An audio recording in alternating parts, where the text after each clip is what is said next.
Bonjour, me revoici pour une nouvelle vidéo, la partie 2 de la série Le chrétien ne pêche pas, à propos des épîtres de Jean. Et donc nous allons continuer à parcourir les épîtres et justement analyser les versets qui sont souvent mal compris et tordus contre la doctrine fondamentale du salut. Souvent, beaucoup de gens disent qu'il faut qu'on garde les commandements pour être sauvés, ou alors encore que c'est une marque vraiment que nous sommes sauvés si nous gardons les commandements, alors que ce n'est pas vrai. Donc on continue notre analyse. Nous en sommes à 1 Jean chapitre 3, versets 1 à 3. Voyez quel amour le Père nous a témoigné pour que nous soyons appelés enfants de Dieu, et nous le sommes. Si le monde ne nous connaît pas, c'est qu'il ne l'a pas connu. Bien-aimés, nous sommes maintenant enfants de Dieu, et ce que nous serons n'a pas encore été manifesté. Mais nous savons que lorsque cela sera manifesté, nous serons semblables à lui, parce que nous le verrons tel qu'il est. Quiconque a cette espérance en lui se purifie comme il est lui-même pur. Donc pour le verset 1, si le monde ne nous connaît pas, c'est qu'il ne l'a pas connu. Donc c'est assez simple à comprendre, Jean nous explique cela dans 1 Jean 4, versets 5 et 6. Eux, ils sont du monde, c'est pourquoi ils parlent d'après le monde, et le monde les écoute. Nous, nous sommes de Dieu. Celui qui connaît Dieu nous écoute. Celui qui n'est pas de Dieu ne nous écoute pas. C'est par là que nous connaissons l'esprit de la vérité et l'esprit de l'erreur. Donc voilà, ça c'est facile à comprendre. Voyons maintenant le verset 3. Quiconque a cette espérance en lui se purifie comme lui-même est pur. Donc à partir de ce verset, nous commençons à rentrer plus explicitement dans la notion de double nature. L'ancien homme, le vieil homme qui reste toujours pécheur, et le nouvel homme qui est parfait sans péché. Nous héritons d'une nouvelle nature au moment où nous croyons, ce qu'on appelle la nouvelle naissance, naître d'esprit. Donc dans ce verset de 1 Jean 3, verset 3, il nous est dit que celui qui a cette espérance, c'est-à-dire d'avoir la vie éternelle par lui, alors notre nouvelle nature se purifie comme lui-même est pur. C'est-à-dire que notre nouvelle nature est pure et se conforme inévitablement à la stature parfaite de Christ. D'ailleurs, nous avons le même langage dans l'évangile de Jean, au chapitre 15, verset 3. « Déjà vous êtes purs à cause de la parole que je vous ai annoncée. » Il en va de même pour Apocalypse 22, verset 11. Que celui qui est injuste soit encore injuste, que celui qui est souillé se souille encore, et que le juste pratique encore la justice, et que celui qui est saint se sanctifie encore. C'est-à-dire que notre nouvel homme, qui est déjà saint et que l'on hérite au moment où nous avons cru, grandit dans la connaissance et l'intelligence chaque jour à l'image de Christ, afin d'être semblable à lui. C'est dans ce sens-là que notre nouvelle nature se purifie, se sanctifie encore. Mais pour ceux qui ne sont pas sauvés et qui sont donc condamnés, ils ne peuvent que se souiller encore et encore, vu qu'ils n'ont pas hérité de la nouvelle nature. Voilà, notre esprit ne pêche pas, car il a été régénéré. Mais la chair, elle reste bien évidemment toujours pécheresse. Elle reste esclave de la loi du péché, mais notre esprit, lui au contraire, n'est esclave que de la loi de Dieu. Voir Romains 7, verset 25. Ainsi donc moi-même, je suis par l'entendement, donc par l'esprit, esclave de la loi de Dieu, et je suis par la chair, esclave de la loi du péché. Nous continuons la lecture. 1 Jean chapitre 3, versets 4 à 6. Quiconque pêche transgresse la loi, et le péché est la transgression de la loi. Or, vous le savez, Jésus a paru pour ôter les péchés, et il n'y a point en lui de péché.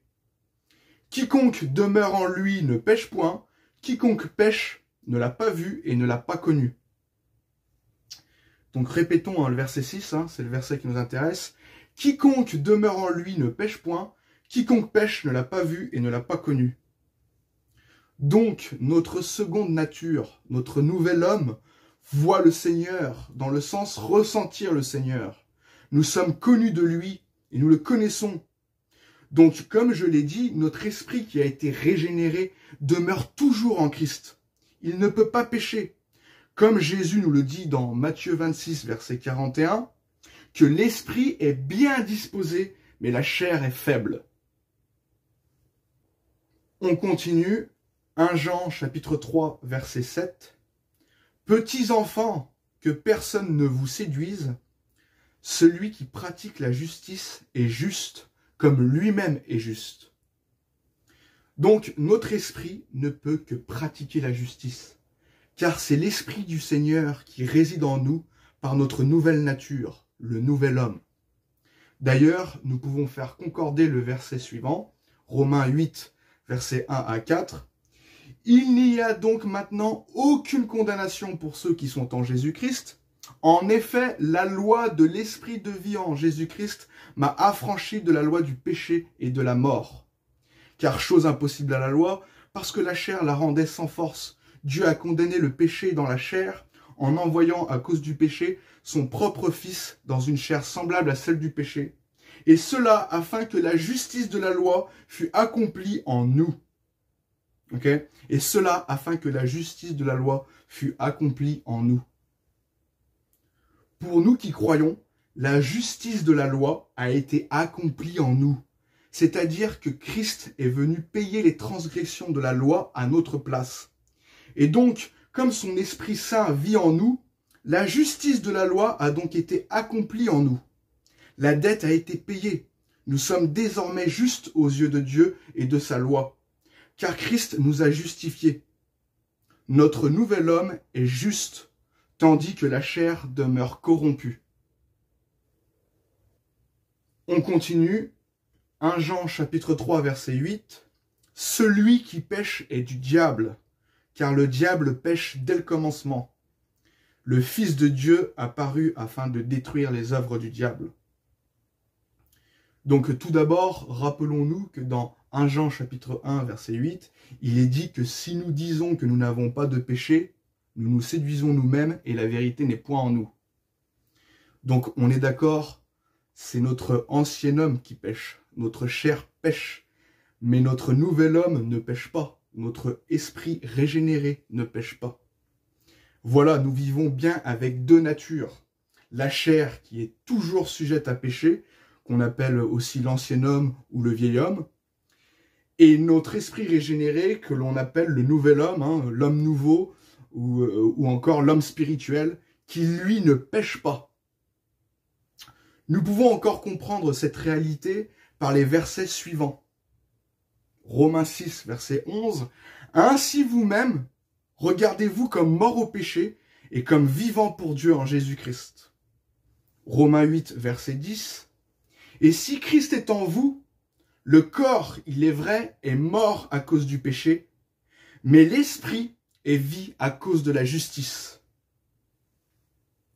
Ceux donc qui ne sont pas régénérés, leur esprit est encore dans la mort.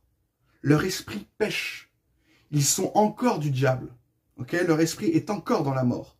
Tandis que nous, notre esprit étant régénéré, ne pêche plus. Il n'est plus dans la mort. Nous sommes donc de Dieu en esprit. Nous sommes donc de Dieu en esprit. C'est important de comprendre cela. Ok, le verset dit encore, le Fils de Dieu a paru afin de détruire les œuvres du diable. Oui, Jésus a ôté le péché, c'est-à-dire qu'il a ôté le pouvoir du péché, qui est la mort, hein, la mort spirituelle, hein, qui est l'enfer, en mourant à notre place. Voilà, il a vaincu le diable et détruit son œuvre. Voici maintenant le fameux verset 1 Jean chapitre 3 verset 9.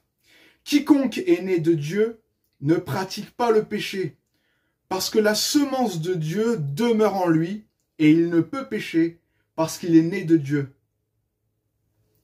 Alors, on entend souvent dire par les faux chrétiens et faux prophètes que c'est le fait de pratiquer le péché, dans le sens que ça devient une pratique qui fait de nous des enfants du diable, dans le sens de faire régulièrement des péchés et en pleine conscience. Eh ben non, c'est faux. Pécher souvent et consciemment ne fait pas de nous des enfants du diable, car nous savons que tous les chrétiens dans leur vieil homme pêchent régulièrement et en pleine conscience. Donc c'est ridicule de croire que les chrétiens ne pratiquent pas le péché. Nous péchons tous les jours. Il n'est donc pas question d'une différence entre ceux qui sont du diable, car ils pratiquent dans le sens de répéter les péchés, et ceux qui sont de Dieu, ne s'accoutumant pas à la pratique du péché, comme les faux prophètes disent. Non, il n'est pas question de ça, car il est dit que celui qui est né de Dieu ne peut pécher, ne peut pécher. Il n'est donc absolument pas question d'une soi-disant différence entre celui qui est récurrent dans le péché et celui qui l'est moins, déterminant ainsi si l'un est de Dieu ou l'autre du diable. Donc voilà, c'est très clair. Il est dit que celui qui est né de Dieu ne peut pécher. Donc il n'est pas question d'une différence entre celui qui pratique plus le péché ou celui qui le pratique moins, qui détermine si lui il est de Dieu ou s'il est du diable. Ok ? Donc voilà, celui qui est de Dieu ne pratique pas le péché. Ça veut dire qu'il ne pêche tout simplement pas. Il ne peut pécher. Donc, bien évidemment, c'est le nouvel homme, c'est notre seconde nature qui ne pêche pas.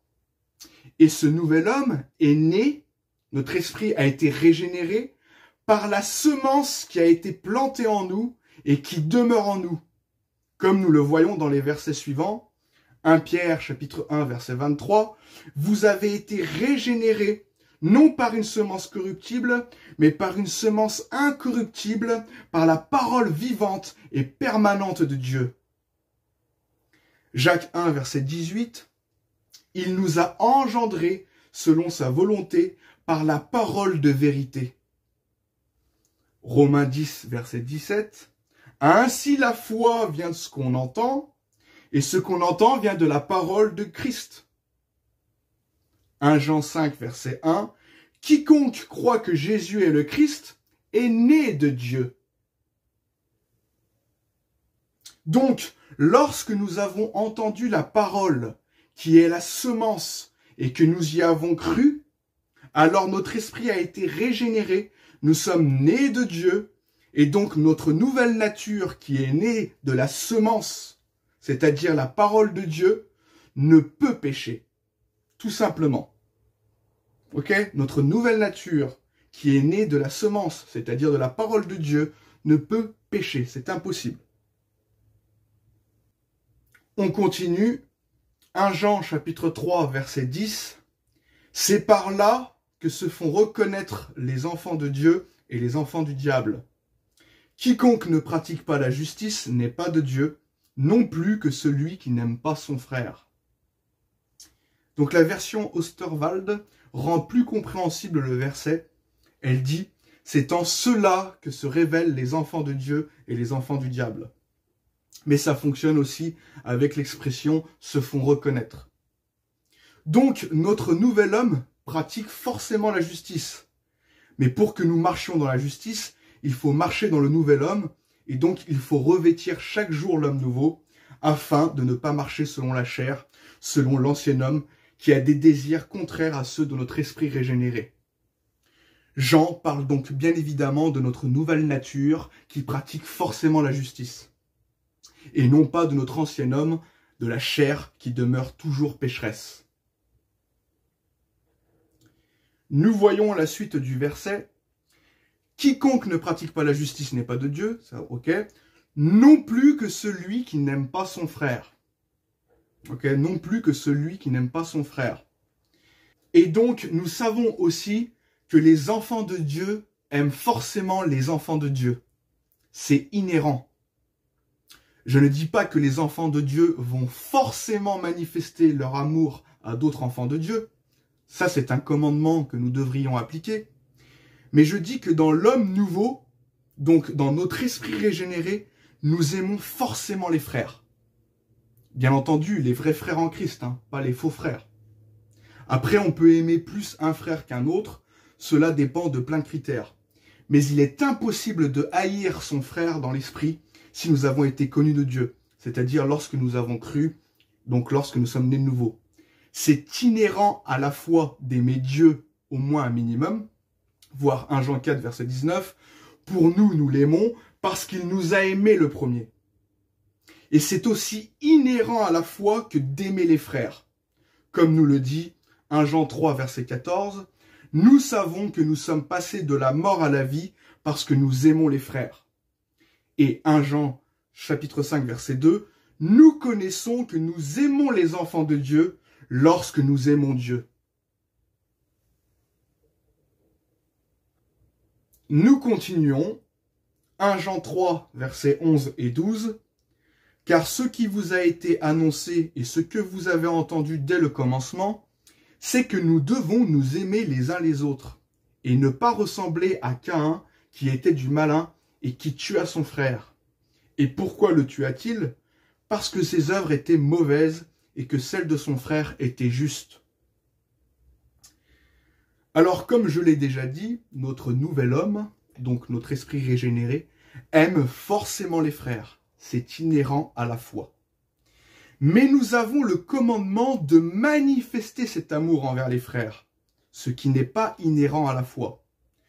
Donc, quand il est dit que nous devons aimer les frères, cela veut dire que nous ne devons pas laisser l'ancien homme empiéter sur le nouvel homme, donc la chair prendre le dessus sur l'esprit, et que nous devons manifester de l'amour envers les frères, par exemple par des actes de charité et des bonnes paroles, et donc justement de ne pas leur faire du mal comme Caïn, qui lui pour le coup haïssait son propre frère Abel, et cela même en esprit. Il le haïssait car il n'était pas régénéré, il était du diable. Nous allons faire maintenant une petite pause explicative au sujet de l'amour des frères. Prenons le cas du roi Saül avec David. Le roi Saül aimait David. Il ne le haïssait pas en esprit, car Saül est de Dieu. Saül aimait les frères, notamment David, car c'est inhérent à la foi. Mais il n'appliquait pas le commandement d'aimer son frère, car il laissait sa chair prendre le dessus, tout comme l'ancien homme peut prendre le dessus sur le nouvel homme. Il n'appliquait pas ce commandement d'aimer Dieu et les frères, même s'il aimait Dieu et les frères en esprit. Il ne mettait pas charnellement en pratique ce commandement, car il cherchait à faire mourir David par jalousie. Et donc il a fait de très mauvaises actions et beaucoup de mal durant cette poursuite envers David. Mais Saül aimait quand même David, malgré qu'il voulait le tuer. La réalité est que l'on peut malheureusement aimer un frère dans notre nouvel homme, en esprit, tout en faisant du mal à ce frère, car nous laissons l'ancien homme, la chair, prendre le dessus. C'est pourquoi nous avons ce commandement de devoir aimer son frère, dans le sens de manifester de l'amour et donc de respecter son frère, plutôt que de le jalouser et de lui faire du mal pour X raisons. Voilà, tandis que pour Caïn, c'est différent. Caïn n'aimait pas Abel. Caïn n'aimait pas en esprit Abel. Car Caïn n'était pas régénéré. Il n'était pas sauvé. Il était réprouvé. Il est un enfant du malin, du diable. Donc il ne pouvait aimer Abel en esprit. Il ne pouvait que le haïr. C'est par là que nous reconnaissons aussi les esprits de chacun. Lorsque quelqu'un déteste vraiment en esprit un enfant de Dieu, c'est qu'il est du diable, réprouvé. Et idem, un enfant de Dieu déteste forcément en esprit les enfants du diable. Alors que Saül et David s'aimaient en esprit, car ils étaient tous deux de Dieu, malgré que dans la chair, ils étaient ennemis.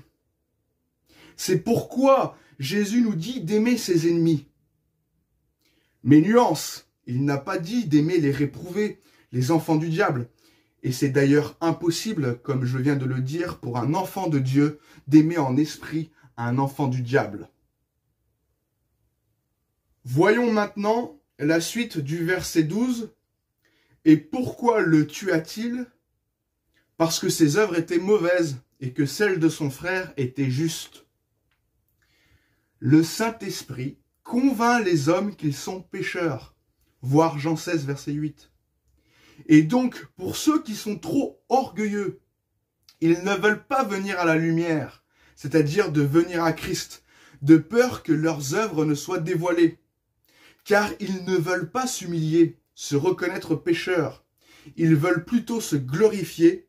Mais la Bible dit en Éphésiens 2, versets 8 et 9, que nous sommes sauvés par grâce, par le moyen de la foi, et que cela ne vient pas de nous, que ce n'est pas par nos œuvres afin que personne ne se glorifie.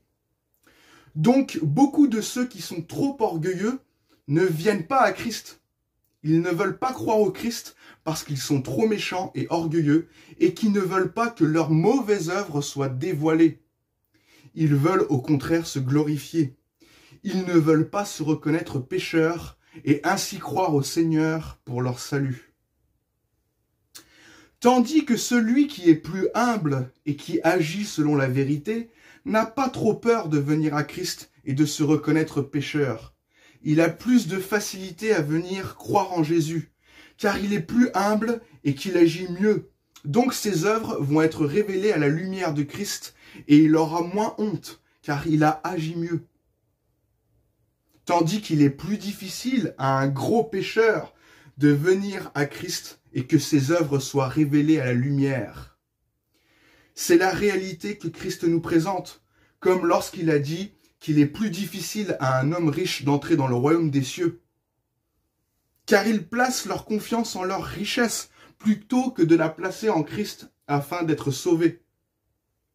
Quoi qu'il en soit, tous les hommes qui sont pécheurs, qu'ils soient plus ou moins pécheurs, qu'ils soient vraiment des gros pécheurs ou des gens un peu moins pécheurs, ils devraient venir à Christ, ok? Reconnaître qu'ils sont pécheurs, même si c'est dur, et de croire en lui. Ils ne doivent pas résister de venir à Christ, même si leurs péchés sont comme le cramoisi. Ils doivent reconnaître qu'ils sont pécheurs et croire en Christ plutôt que de s'enorgueillir et ainsi rejeter la lumière, l'appel de Dieu. Jean nous relate bien cette parole de Jésus en Jean 3, versets 19 à 21. Et ce jugement, c'est que la lumière étant venue dans le monde, les hommes ont préféré les ténèbres à la lumière parce que leurs œuvres étaient mauvaises. Car quiconque fait le mal est la lumière et ne vient point à la lumière de peur que ses œuvres ne soient dévoilées. Mais celui qui agit selon la vérité vient à la lumière afin que ses œuvres soient manifestées parce qu'elles sont faites en Dieu. Et c'est donc pareil pour Caïn. Il n'a pas cru en Dieu, car il ne voulait sûrement pas reconnaître que ses œuvres étaient mauvaises, reconnaître qu'il est pécheur. Tandis qu'Abel était plus humble, il avait aussi de meilleures œuvres, et donc il crut à Dieu plus facilement. Tandis que Caïn n'a pas cru en Dieu à cause de son orgueil, et n'a donc pas reconnu que ses œuvres étaient mauvaises. Ainsi donc, il s'est endurci, et il jalousa Abel, et il le haïssait, et il a fini par le tuer. On continue, 1 Jean 3, verset 13. « Ne vous étonnez pas, frères, si le monde vous hait. » Donc ça c'est clair, nous ne sommes pas du monde, l'esprit du monde nous hait, le prince de ce monde nous hait, car nous avons l'esprit de Christ demeurant en nous. On continue, 1 Jean chapitre 3 versets 14 et 15. « Nous savons que nous sommes passés de la mort à la vie parce que nous aimons les frères. Celui qui n'aime pas demeure dans la mort. Quiconque est son frère est un meurtrier. Et vous savez qu'aucun meurtrier n'a la vie éternelle demeurant en lui. Donc, celui qui est en esprit son frère est vraiment un meurtrier. C'est un non sauvé. C'est un meurtrier non régénéré, si vous voulez. Car tous les enfants de Dieu sont par l'ancien homme, par la chair, potentiellement des meurtriers. David lui-même a fait tuer, comme l'exemple de Uri le Hittite. Saül a fait tuer des prêtres de l'Éternel, etc. Donc là, Jean ne dit pas que quelqu'un de sauvé ne peut pas commettre de meurtre, mais il dit que si quelqu'un, par rapport au contexte de tout l'épître de Jean, que si quelqu'un est son frère dans son esprit, est en réalité quelqu'un qui n'est pas sauvé.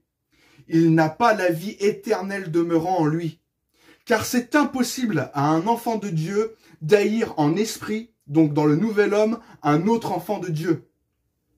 Celui donc qui est un frère en esprit est un meurtrier non sauvé. C'est donc un faux frère. Vous comprenez? C'est le contexte. Car il est absurde de croire qu'un enfant de Dieu ne peut pas commettre de meurtre envers un autre frère. Nous avons plusieurs exemples dans la Bible, et même Jésus-Christ nous met en garde contre la haine qui peut se gangréner entre frères. Le Seigneur va jusqu'à dire que nous méritons la peine de mort, et même la peine éternelle d'aller en enfer. Mais heureusement que nous sommes justifiés par son sang. C'est vrai, qui ne s'est jamais mis en colère contre un frère ou une sœur en l'ayant injurié et aussi insulté de fou? Jésus nous met tous au pied du mur, nous sommes tous pécheurs. Voir Matthieu 5, versets 21 et 22. Vous avez entendu qu'il a été dit aux anciens, tu ne tueras point, celui qui tuera mérite d'être puni par les juges. Mais moi je vous dis que quiconque se met en colère contre son frère mérite d'être puni par les juges. Que celui qui dira à son frère Raka mérite d'être puni par le Sanhédrin. Et que celui qui lui dira insensé, c'est-à-dire fou, mérite d'être puni par le feu de la Guéhenne. On continue. 1 Jean chapitre 3 verset 16. Nous avons connu l'amour en ce qu'il a donné sa vie pour nous. Nous aussi, nous devons donner notre vie pour les frères. Donc c'est bien évidemment un commandement, hein. Ce n'est pas inhérent à la foi. Nous devrions être prêts à donner sa vie pour ses frères. Mais si ce n'est pas le cas, cela ne veut pas dire que nous ne sommes pas sauvés. Loin de là, hein. Car sinon ça s'opposerait à la doctrine fondamentale du salut par la foi seule. Dieu ne se contredit pas. Nous continuons. 1 Jean chapitre 3 versets 17 à 19. Si quelqu'un possède les biens du monde et que voyant son frère dans le besoin, il lui ferme ses entrailles, comment l'amour de Dieu demeure-t-il en lui? Petits enfants, n'aimons pas en parole et avec la langue, mais en action et avec vérité. Par là, nous connaîtrons que nous sommes de la vérité et nous rassurerons nos cœurs devant lui.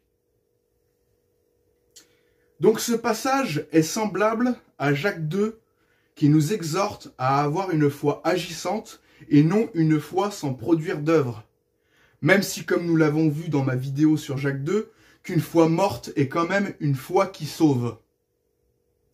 Donc Dieu demande que nous l'aimions avec des actes et non qu'en parole seulement. C'est un commandement. Nous ne sommes pas sauvés par l'observation des commandements, mais c'est par là que nous sommes justifiés devant les hommes en œuvrant pour eux, en venant à l'aide des frères. Et comme le verset 19 nous l'indique, par la pratique de ces commandements, cela nous donne d'autant plus d'assurance devant Dieu.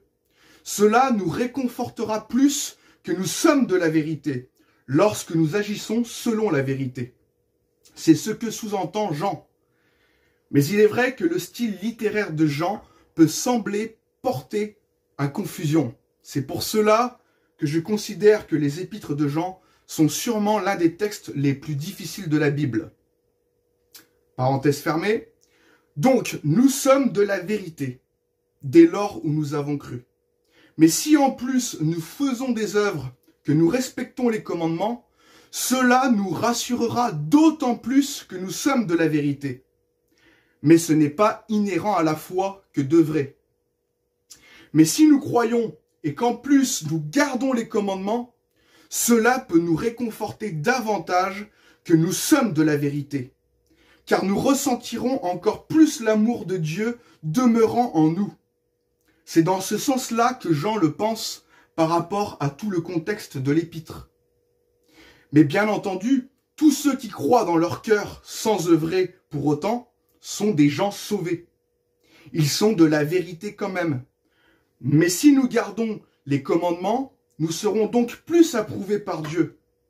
C'est comme quand Pierre nous dit dans 2 Pierre 1, verset 11, « C'est ainsi en effet que l'entrée dans le royaume éternel de notre Seigneur et Sauveur Jésus-Christ vous sera pleinement accordée. » Pierre ne nous dit pas que nous entrons dans le royaume de Dieu par nos œuvres. C'est par la foi seule, bien évidemment. Mais si nous œuvrons en plus, alors nous serons reçus par le Seigneur avec des récompenses. C'est ce que veut dire l'apôtre Pierre quand il dit que l'entrée dans le royaume éternel de notre Seigneur et Sauveur Jésus-Christ nous sera pleinement accordée. C'est-à-dire largement accordée, abondamment accordée, comme il est traduit dans d'autres traductions de la Bible qui rendent le sens plus compréhensible sur ce verset. Voilà, Dieu se réjouira d'autant plus de nous accueillir dans son royaume parce que nous aurons servi pour lui sur terre. Voilà, donc on continue maintenant au verset 20. « Car si notre cœur nous condamne, Dieu est plus grand que notre cœur, et il connaît toutes choses. » C'est-à-dire que par rapport au contexte, si nous ne gardons pas ses commandements, Dieu nous a quand même justifiés, nous sommes quand même sauvés, car la grâce de Dieu a surabondé. La grâce de Dieu est plus grand que nos péchés. Il nous rachète de toute iniquité. Dieu est plus grand que notre cœur. Il a lui-même racheté nos cœurs, malgré que nous demeurons toujours pécheurs. Cela me fait penser à Romains 8, versets 33 et 34. « Qui accusera les élus de Dieu ? C'est Dieu qui justifie. Qui les condamnera ? Christ est mort, bien plus, il est ressuscité. Il est à la droite de Dieu et il intercède pour nous. » Voilà, Dieu nous a justifiés par le sang de Christ versé pour nos péchés à la croix. Personne ne peut donc nous accuser en nous condamnant. Romains 8, verset 1. « Il n'y a donc maintenant aucune condamnation pour ceux qui sont en Jésus-Christ. » Et comme le dit le verset 21, « Bien-aimés, si notre cœur ne nous condamne pas, nous avons de l'assurance devant Dieu. » Donc, si en plus d'être sauvés, on garde les commandements, nous avons plus d'assurance devant Dieu. Car si justement notre cœur ne nous condamne pas, parce que l'on agit au mieux possible, alors nous avons d'autant plus d'assurance devant Dieu. Nous lui sommes plus agréables, etc. Vous comprenez ? Et maintenant, le verset 22. « Quoi que ce soit que nous demandions, nous le recevons de lui, parce que nous gardons ses commandements et que nous faisons ce qui lui est agréable. » Jean fait le constat que son auditoire, ses destinataires, qu'il nomme d'ailleurs bien-aimés, que s'ils demandent quelconque chose à Dieu, il leur accordera. Pourquoi ? Car les destinataires de Jean, en plus d'être sauvés, ils gardaient les commandements et qu'ils faisaient ce qui était agréable à Dieu. Donc voilà, cela ne veut pas dire que tous les chrétiens gardent les commandements. Mais les destinataires de Jean étaient probablement des disciples. Et donc ils gardaient les commandements. Et c'est pour cela que Jean leur affirme que s'ils demandent quelque chose à Dieu, Dieu sera propice à leur donner. Voyons maintenant le verset 23. « Et c'est ici son commandement, que nous croyons au nom de son Fils Jésus-Christ, et que nous nous aimions les uns les autres, selon le commandement qu'il nous a donné. » Donc Jean a soin de rappeler dans ce verset que le commandement premier est de croire au Seigneur Jésus-Christ, donc d'avoir cru en lui. Comme lorsque Jésus a dit en Jean 6, verset 29, « L'œuvre de Dieu, c'est que vous croyez en celui qui l'a envoyé. » C'est l'ultime commandement qui nous sauve, c'est de croire. Acte 16, versets 30 et 31, « Que faut-il que je fasse pour être sauvé ?» Paul et Silas répondirent, « Crois au Seigneur Jésus et tu seras sauvé. » Voilà, il n'y a qu'une seule chose à faire, qu'un seul commandement à faire pour être sauvé, c'est de croire en lui. Et lorsque nous avons cru, bien évidemment, nous croirons toujours. Car selon Hébreux 12, verset 2, Jésus est l'auteur et le finisseur de la foi. Voilà, donc le commandement, c'est de croire. Et aussi, qu'en plus de croire, donc d'être sauvés, Dieu veut aussi que nous nous aimions les uns les autres, selon le commandement qu'il nous a donné. Donc, comme je l'ai déjà dit, nous devons aimer les frères dans le sens de manifester cet amour par des actes de charité, par exemple. Car nous savons que nous aimons forcément les frères dans l'esprit lorsque nous sommes passés de la mort à la vie, lors donc que nous avons été sauvés. C'est inhérent à la foi. Et donc maintenant, nous devons aimer les frères et sœurs dans le sens de manifester cet amour, non pas pour être sauvés, mais pour être agréable à Dieu et être en bonne communion avec lui. Maintenant, voyons le dernier verset du chapitre 3 de 1 Jean, le verset 24. « Celui qui garde ses commandements demeure en Dieu et Dieu en lui. Et nous connaissons qu'il demeure en nous par l'Esprit qu'il nous a donné. » Donc ce verset est semblable à la configuration de Marc 16, verset 16. « Celui qui croira et qui sera baptisé sera sauvé, mais celui qui ne croira pas sera condamné. » En fait, si nous avons respecté le commandement ultime de croire en lui, comme il est ordonné au verset 23, et que nous gardons aussi les autres commandements, qui ne sont pas requis pour le salut, bien sûr, nous sommes sauvés parce que nous avons cru. C'est là l'essentiel. Comme pour celui qui a cru et qui a été baptisé. Mais si nous croyons et que nous gardons pas les autres commandements, par exemple le fait de ne pas avoir été baptisé, nous connaissons que Dieu demeure quand même en nous par l'Esprit qu'il nous a donné. Nous sommes quand même sauvés.